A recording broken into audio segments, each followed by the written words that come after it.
Salam uşaqlar, bugün nə çəkirik? İsmin ardını çəkirik. Bugün ismin sayılan, sayılmayan mövzusuna nəzər yetirəcəyik. Sayılan isimlər, sayılmayan isimlər. Ay müəllim, sən nə qədər dərs izahı çəkirsən, neyə uşaqlar? İngilis dilində də qaydalar çoxdur. Sayılan isimlərdən başlayırıq.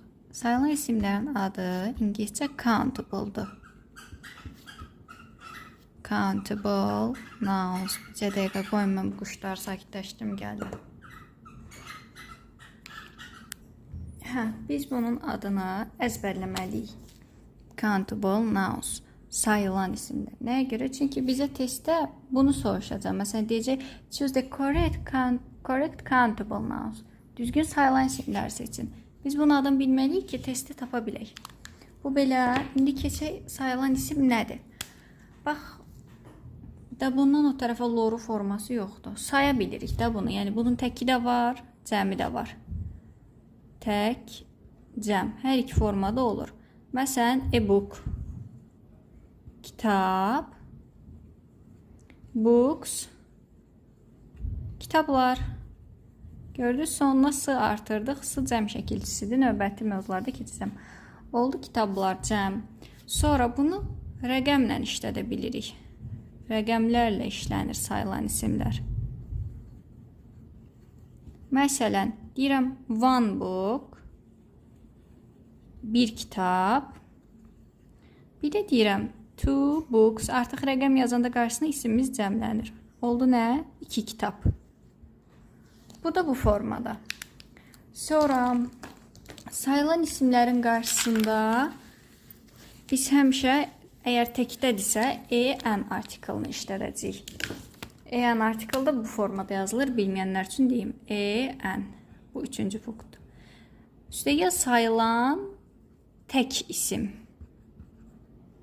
Tək. Məsələn, deyirəm e-book. Artıq e-books deyə bilmərəm, bu formada deyə bilmərəm. Və yaxud da an apple. Baxın, ən dedim, qarşısında sayılan tək isim. An apples deyə bilmərəm. Bizi tez-tez çaşdıracaqlar. Əni yazacaqlar, isimimizin sonuna sı artıracaqlar. Olmaz, qətiyyən. Burada diqqətli olursunuz. Və bir dənə də qısa qeyd, e-dən sonra samitlə başlayan söz, əndən sonra saitlə başlayan söz. Baxın, b, book. Amma burada gördünüz, ən, üstəgəl sait, apple. Apple sözü saitlə başladı deyə ən yazdım qarşısına. Sonra bir də bu isimlərin qarşısında biz ənazə də yaza bilərik. Ənazə, en, eyni şeydir. Onu da necə yadda saxlayırıq? Another yazılır. Bax, ənazənin başlığında nə görürük? Ən artiklı. Deməli, bu da sayılan tək isimlə işlənə bilir. Məsələn, ənazə, book. Artıq ənazədən sonra books deyə bilmərik, Belə bir şey görsə üstünə xət çəkirik. Nəyə görə? Çünki bu sözün başlanğıcında ən artikl işlənib. Ən artiklda nədir? Sayılan tək isimlə işlənir. Ona görə. Bunu da belə yadda saxlayırıq. Sonra sayılan isimlərlə hansı kəmiyyət bildirən sözlər işlənir? Gəlin, bir dənə tez onlar da həm yazaq, yazdıqca da əzbərləyək. Sayılan isimlərlə işlənir. Many. Many'dən sonra cəm isim. Sayırıqsa cəmlənə bilir də, deməli bu. Sonra few, a few, üstəgəl cəm isim. Sonra very few, only a few. Gördünüz, few var da, qarşısındakı elə bir önəmi yoxdur bizim üçün. O sadəcə mənanı qüvvətləndirir. Sonra a number of, bir də the number of. Bunlardan sonra həmişə nə işlənməlidir? Qoyun, bu cəm isimi silim, bütöv yazım. Bunlardan sonra həmişə sayılan cəm isim işlənməlidir. Cəm. Baxın, böyüklə də yazıram, dairəliyirəm, yadda saxlayın. Many, few, a few, very few, only a few, a number of, the number of. Bunlarla ancaq cəm isim işlənir. Bunu əzbərləyin. Videonu dayandırın, əzbərləyin. Videonu başa çəkin, əzbərləyin. Nə edirsiniz eləyin. Bunu yaddan çıxartmayın. Çünki testdə bizim qarşımıza çıxacaq. Mən də sizə ancaq testdə qarşınıza çıxan hissələr deyirəm. Sizin pisliyinizə demirəm ki. Ay müəllim, nə çox danışırsınız. Boşuna danışmıram. Sonra gəldi indi sayılmayan isimlər. Bu, məsələn, İngilis dilinin qaydasında var, amma Azərbaycan dilində bu qayda yoxdur. Sayılmayan isim necə yazılır? Uncountable. Table və un. Qarşısında un yazılıbsa, deməli, bu bunun sayılmayan isim olduğunu göstərir. Testdə də yeni soruşacaq. Choose the correct uncountable nouns. Artıq deməli, biz nə edəcəyik? Sayılmayan isimləri variantlar seçməliyik. Bu sayılmırsa, deməli biz bunu cəmləndirə də bilmərik. Düzdür? Deməli sayılmayan isimlər cəmlənmir. Qarşısında ən, ənazə işlənmir, olmaz. Sayılmayan isimlərin qarşısında ən, ənazə işlənməz. Sonra qarşısında rəqəm işlənməz. Qətiyyən. Bunları yazın, qeyd edin, üstünə xət çəkin. Yəni sayılmayan isimlə bunlar işlənməz. Sonra və həmişə sayılmayan isim tək olur. Tək də sayılmır. Yəni bundan bircə dənədir. Lor dildə desək, rəqəmlə işlədə bilmirik, ha. Yəni gözümüzün qabağına bir dənə məfhum gəlir. Belə yadda saxlayırıq. Sayılmayan isimlər nədir?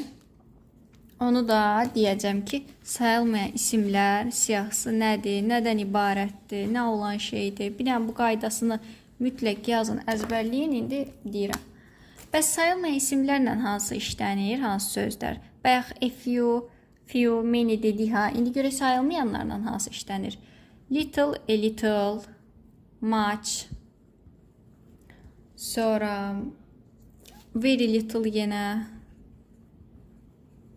Only a little. Bunlarla nə işlənir? Sayılmayan. Sayılmayan tək isim. Amma nə olmalıdır mütləq? Sayılmayan. Məsələn, water sözü su sözü. Sayılmayan isimdir. Düzdür? O zaman little water deyəcəyik. Və yaxud da ki, a little water deyəcəyik. Much water deyəcəyik. Artıq little'dan sonra biz book yaza bilmərik. Çünki book sayılan isimdir. Book'u cəmləndirə bilirik. Ona görə little book olmaz. Ancaq sayılmayan isim işlətməliyik. Bu da belə. Sonra sayılmayan isimlər nələrdən ibarətdir? İndi onu kitabda göstərəcəm sizə. Bir dənə də bunu yadda saxlayın ki, a lot of,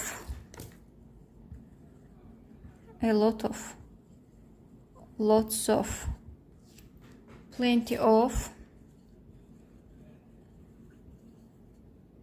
some, any, no. Bunlar.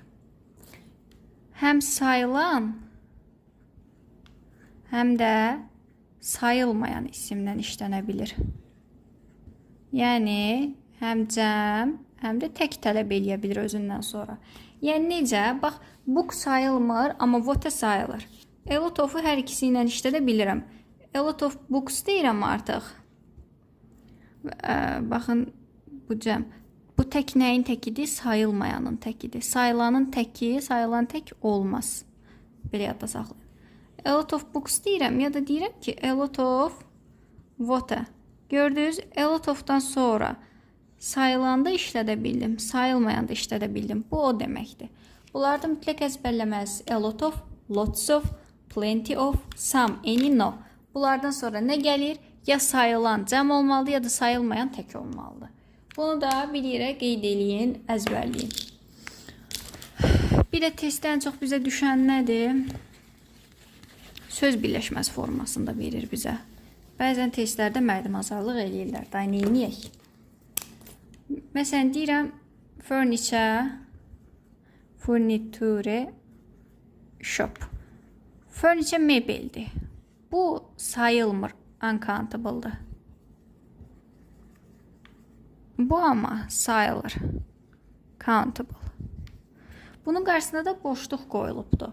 Biz indi uncountable'a baxıb bunun qarşısını təyin eləyək. Məsələn, variantlarda verib N, nə bilim, C variantında 3 verilib, məsələn.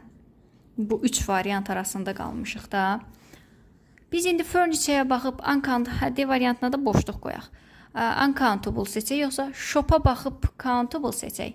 Baxın, iki söz varsa, söz birləşməsidirsə, mütləq ikinci tərəfdəki sözə əsasən bu boşluğu tapırıq. Baxırıq, shop sayılandı və tək isimdir.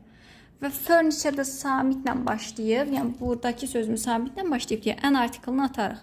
Rahatlıqla artiklını yaza bilərik. Nəyə görə? Çünki artiklı özündən sonra tək isim tələb eləyir daxı. Yəni shop sözünə aid rahatlıqla qoya bilərik. Bəs ay müəllim, 3-ni niyə qoymadıq? 3 deməkdir. Əgər bu shops olsaydı, cəmlənsəydi, 3 qoya bilərdik. Boşluğu nə zaman qoyardıq? Bu isim sayılmasaydı. Məsələn, təkcə shop'u sildik, furniture sözü qaldı. Həmi? O zaman biz E-ni də atacaqdıq, N-i də atacaqdıq, rəqəmi də atacaqdıq, boşluğu götürəcəkdik. Bu. İndi gəlin sizə kitabdan sayılan sayılmayan isimlərin siyahısını, bir də nəyi göstərim, onu da göstərim sonra. Testdə var bu da, unutdum onu deməyi. This, that, these, yəni THS, THS. Bundan sonra tək isim gəlir. Fərqi yoxdur, sayılan, sayılmayan. Bundan sonra cəm isim gəlir. Bunu yadda saxlayın. Məsələn, this book deyirəm və yaxud da this water deyirəm. Hər ikisi təkdədir də, düzdür. Bu sayılır, amma bu sayılmır. Zato təkdədir, get qarşısına this yaz və yaxud da zət yaz. This, zət. Hər ikisi olar. Amma this, sousdan sonra, yəni THS, THS yazılışını deyirəm ki, sizə daha rahat olsun. Bu varsa, get bundan sonra cəm yaz. Books yaz artıq. Cəmləndir. Bunun üstünə xət çəkib versələr, təkcə book versələr olmaz, mütləq ki, sı olmalıdır burada. Bunu belə yadda saxlayın. Başqa mən sizə nə deyəcəm? Bir də, məsələn, cümlə formasında verir. Cümlə formasında tapmaq əsaddır. Məsələn, deyirəm ki, the book nöqtələr read variantlarda M, is, B variant, C, R. Baxırıq, book nədir? Təkdədir, düzdürmü? M həmişə A ilə işlənir. Ay deyil deyə mübtədamız atdıq. R-dan sonra, əvvəl daha doğrusu cəm isim gəlməlidir. Atdıq. Qalır is. Is özündən əvvəl tək isim tələb edir. Çünki izin özü tək xəbərdir. The books desəydim. The books nöqtələr red, qırmızı. Kitablar qırmızıdır. O zaman nə olacaqdı? R yazacaqdıq. R özündən sonra cəm xəbər tələb eləyir. Sonra sayılmayan isimlərlə nə işlənəcək? Məsələn, the water, su mavidir demək istəyirik, düzdür? Water təkdən olsun ki, sayılmır. O zaman təkcə nə qoyacaq? Is qoyacaq. Bu belə. Mən indi sizə burada tək xəbərləri, cəm xəbərləri də göstərim. Onları ayırt edə biləsiniz. Tək xəbərlər. Burada da cəm xəbər. Yəni cümlələr görürük. Cümlədə tək cəm xəbər tapa bilməyənlər üçün deyirəm. Is, was, has, had. Bu 4 dənəsi tək xəbərdir. Tək xəbər çoxdur. Bunlar köməkçi tək xəbərlərdir. Yəni bizi ən çox bununla çaşdırırlar. Cəm xəbər nədir? Are, were, have, had. Ay müəllim, niyə had hər ikisində yazdın? Bax, bu had, has-lə have-in keçmişidir. Bax, have, has indiki zamandır. İndiki. Had bunun keçmişidir. Hər ikisinin əvəz eləyir. Ona görə had-i həm cəm xəbər kimi, həm də tək xəbər kimi götürə bilirik. Bu da belə, bayaqdan göstərəm dediyim sayılmayan isimləri göstərim indi sizə. Baxın, sayılmayan isimlərin təsnifatına baxaq birinci.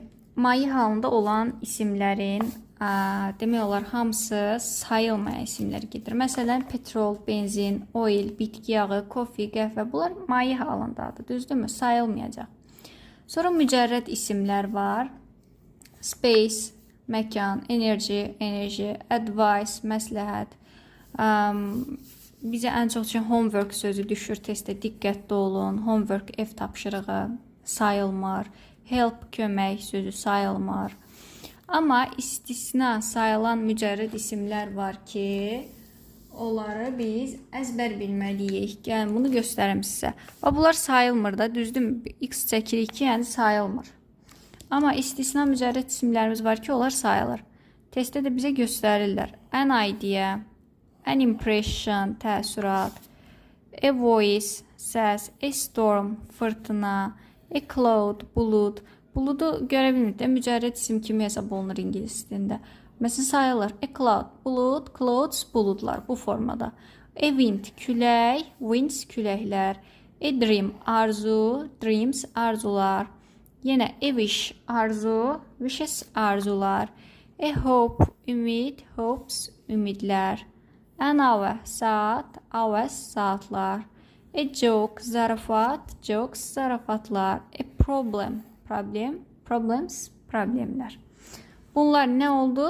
Mücərrəd olsa da sayıla bilən isimlər oldu. Bunu da yoxdursa sizdə qeyd edeyim mütləq. Sonra ümumi məna daşıyan bəzi isimlər, bunlar da testdə düşür. Yadda saxlayın. Luggage, money, furniture, traffic, fruit. Bu sözlər sayılmır. Sizi çaşdıra bilər. Məsələn, deyərsiniz Azərbaycan dilində sayılır da. Olsun, o Azərbaycan dilidir. Bu amma ingilis dilidir. Hər dilin özünün xüsusi qaydaları var. Xüsusi istisnaları var. Bu belə. Sonra yeyinti məhsulları bread, çörək, cheese, pendir, butter, kərə yağı, meat, ət. Bunlar sayılmır. Nə olsun bizdə sayılır? Bizdən ingilislərə nə? İngilislərdən də bizə nə? Hərəsinin öz qanunu var. Heç vaxt Azərbaycan dilinə müqayisə eləməyin hər hansısa bir dili.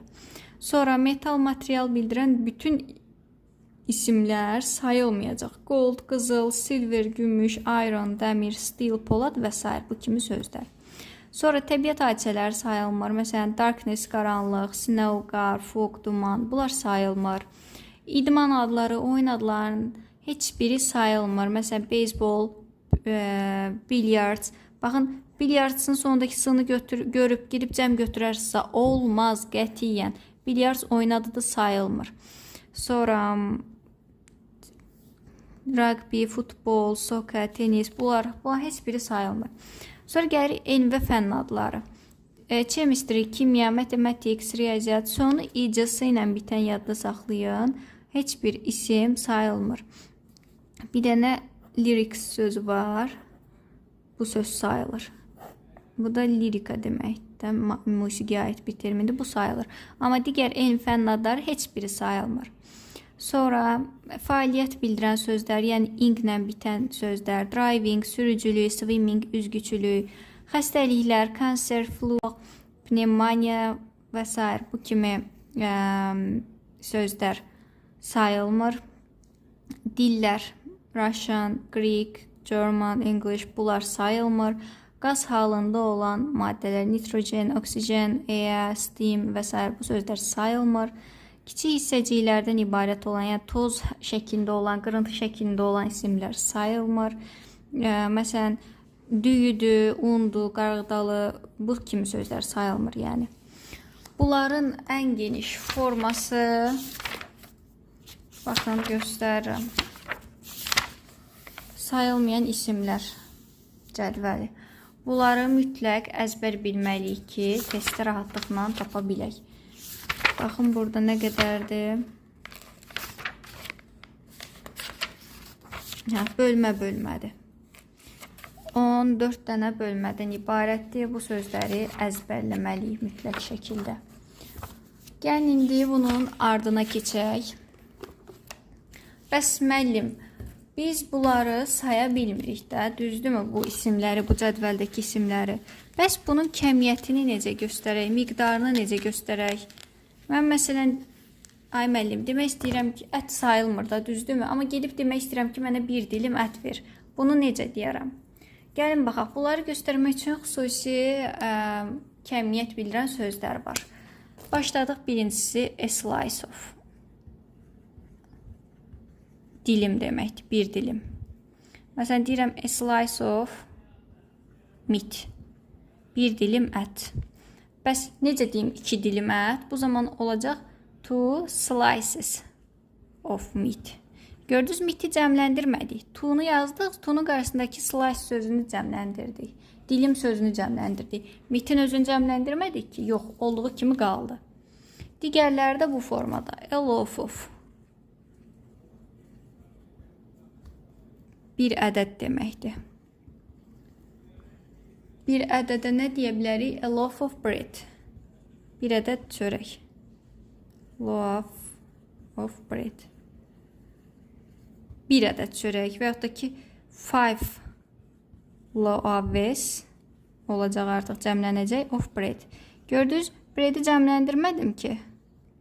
Yox, cəmləndirmədim, tək oldu. 5 yazdım, 5 yazdım, nəyə cəmləndirdim? Qarşısındakı ismi. Yəni biz sayılmayan ismi heç vaxt cəmləndirməyəcəyik. Qarşısında hansı kəmiyyət bildirən söz varsa, onu cəmləndirəcəyik. Bunu demək istəyirəm. Gəlin indi bunların hamısına kitabda baxaq daha geniş. Burada indi biraz bulanıq düşmüş ola bilər. Siz diqqətli olun burada. Baxın, a slice of dedim, a loaf of bir ədəd, a cup of bir fincan. Məsələn, a cup of tea, bir fincan çay. Sonra a box of bir qutu. Məsələn, deyirəm a box of chocolate, bir qutu şokolad. Və yaxud da a bunch of bir dəstə, a bunch of flowers. Bir dəstə gül, sonra a bunch of grapes, bir salxım üzüm. Gördünüz burada flowers. Flowers sözü sayılır ha. Yəni rahatlıqla flower sözünü yaza bilirik, cəmləndirə bilirik. Bu qayda odur ki, yəni bu sözlər həm sayılan isimlərlə, həm sayılmayan isimlərlə işlənə bilir. Və özündən sonra sayılmayan isim gəldisə, onun qaydası necə cəmlənməlidir göstərdim. Məsələn, flower sözü gül, flowers güllər, bu sayılan isimdir. Rahatlıqla bu sözlərin kəmiyyət bildirən sözlərinə işlədə bilirik.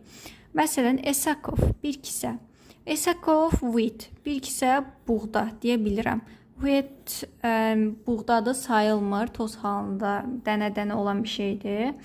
Ona görə gördünüz, cəmləndirəmədik. Məsələn, a bar of, bir plitka. A bar of chocolate, bir plitka şokolad. A lump of, bir parça. A lump of sugar, bir parça qənd. A bowl of, bir kasa. A bowl of rice, bir kasa düyü. Gördünüz, düyü sayılmayan isimdir. A game of, bir oyun. A game of chess, bir oyun şahmat. Şahmat dedim, oyun adları sayılmır axı. Amma şahmatın neçə oyun olduğunu game of sözü ilə göstərmək olur. Məsələn, deyirəm, gəl bir oyun şahmat oynayaq. Şahmatın özünü cəmləndirəmədik. Getdik, game of sözündən götürdük. Rahatlıqla istəsək cəmləndirə bilirik. Məsələn, 2 games of chess. 2 oyun şahmat bu formada. Sonra a can of, bir dəmir qutu. A can of honey, bir qutu, bir dəmir qutu, bal, bir dolça bal bu formada. Sonra a barrel of, bir çəllək deməkdir. A barrel of oil, bir çəllək neft. Neft maye düzdürmü? Sayılmadı. Qarşısında barrel of sözünü rahatlıqla işlədə bildik.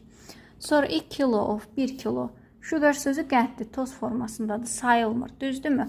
Amma a kilo of, 2 kilos of sugar deyib, onu 1 kilo, 2 kilo qənd formasında deyə bilirəm. Sonra a glass of, bir stəkan. A glass of water. Water sözü sayıla bilmədi, düzdürmü? Necə deyim, mənə bir su ver. Bir su ver olmur axı. Deyirik, mənə bir stəkan su ver. Please give me a glass of water. Zəhmət olmasa mənə bir stəkan su ver. Bu formada müraciət edə bilirik. Sonra a piece of, bir parça deməkdir. Ən geniş yayılmış kəmiyyət bildirən sözlərdəndir testlərdə. Bu da çox düşür. Məsələn, a piece of music, bir parça musiqi. A piece of advice, biraz məsləhət bu formada. A bottle of, bir şüşə, bir butulka deməkdir. Məsələn, a bottle of milk, bir şüşə süd. Milk nədir? Maye sayılmadı. Biz o miqdarını göstərmək üçün nə elədik? A bottle of sözünü rahatlıqla qarşısına artırdıq. Sonra a head of, birbaş. Bu da çox heyvanlara aid olur. Məsələn, a head of cattle, birbaş malqara. A basket of, bir səbət. A basket of grapes. Gördünüz? Grape üzüm deməkdir. Cəmləndirə bilirik rahatlıqla və grapes sözünü cəmləndirdik artıq. Bir səbətin içində çoxlu üzüm olaraq ona görə cəmləndirdik. Sonra a basket of apples. Bir səbətin içində alma çox olur axı. Ona görə apple-ı da, almanı da cəmləndirdim. Deyirəm, bir səbət alma. Yəni, çoxluğu bildirdi. Sonra a packet of, bir bağlama. A pair of, bir cüt. A pair of-dan sonra həmişə cəm gəlməlidir. Çünki cüt deyirikdə, ikilik deyirik. Ona görə. A pair of trousers, bir cüt şalvar. A pair of scissors, bir cüt qayçı. Bunlar hamısı iki hissədən ibarətdir və cəm isim kimi gedir. Ona görə cəmləndirmək sonuncusu olmalıdır. Sonra a couple of, bir cüt deməkdir a couple of-da. Məsələn, a couple of weeks, 2 həftə deməkdir. A sheet of, bir parça deməkdir, bir vərəq deməkdir. Məsələn, a sheet of paper, bir parça kağız. Paper sözü, kağız sözü sayılmır. Çünki material bildirdi. Amma qarşısında a sheet of, yəni bir parça sözünü işləndirib, bunu cəmləndirə bilərik. Məsələn, bir parça kağız dedim, düzdürmü? Two sheets of deyib, 2 parça kağız formasında da bunu cəmləndirə bilirik. Bir də ən nəhayət a plate of, bir boş qab. Məsələn, a plate of soup. Soup sözü nədir? Maye halında olan bir yemək. Düzdürmü? Deməli sayılmadı. Amma biz bunun miqdarını bildirmək üçün nə edəcəyik? Qarşısında a plate of sözünü işlədib, bir boş qab soup və yaxud da ki, two plates of soup, 2 boş qab soup formasında deyib cəmləndirə bilərik. Sayılan, sayılmayan isimlər haqqında da bu qədər. Nə izah eləmişdimsə, hamısı testlərinizin içində var. Bir də bu hissə. Bura əzbər tələb eləyir. Düzdür, testə çox düşmür. Amma yenə də nəzər salaq. Glass şüşə mənasında sayılmır, amma stəkan mənasında sayılır. İngilis dili elə bir dildir ki, bir sözün müxtəlif mənaları olur. Ona görə o bəzən sayılır bir mənada, digər mənada sayılmır. Bu da həmin o cədvəldir. Baxın, bunu belə ekranda göstərim. Düşünürəm ki, hamısı görünür. Screen eləyib götürüb bunu əzbərləyə bilərsiniz. Əsas düşənlər nədir? Iron, dəmir sözü. Dəmir mənasında sayılmır, amma ütü mənasında sayılır. Sonra ən çox düşən heyə, saç mənasında sayılmır, amma tük mənasında sayılır. Work, iş mənasında sayılmır, amma əsər mənasında sayılır. Paper, kağız mənasında sayılmır, amma qəzet mənasında sayılır. Sonra ən çox düşən digər mövzuların içində də var, növbəti mövzularımızın içinin testlərində də var. Time sözünü bəzən uşaqlar tərcümə edə bilmir. Time sözünü ancaq vaxt mənasında yadda saxlayır. Bəli, vaxt mənası var və sayılmır. Amma dəfə mənası da var. O zaman sayılır. Məsələn, we brush our teeth 2 times a day. Burada artıq vaxt getmir. 2 dəfə gedir. Deyir, biz dişlərimizi gündə 2 dəfə fırçalayırıq. Bu da o mənaya gəlir. Belə, yəni əsas bu sözlərin içindən buraxılışa düşənlər dediyim, ümumi isə budur cədvəli. Hansı mənada sayılmır, hansı mənada sayılır. Belə uşaqlar, kitabdakı qeydlərdən götürə bilərsiniz. Mən lövhədə yazdığım qeydləri də götürə bilərsiniz. Yenə əlavə nə sualınız olarsa, buna baxdıqdan sonra mənə şəxsi də mütləq həmin hissəni atın. Axşam da ola bilər, haradasa səhvliklər eləmiş ola bilərəm, ya nə bilim, qeydlərin bəzilərində çaşmış ola bilərəm, pronunciationda, tələffüzdə mən səhvlər eləmiş ola bilərəm. Təklif və iradlarınızı mütləq mənə yazın izaha baxdıqdan sonra. Sağ olun, özünüzə yaxşı baxın.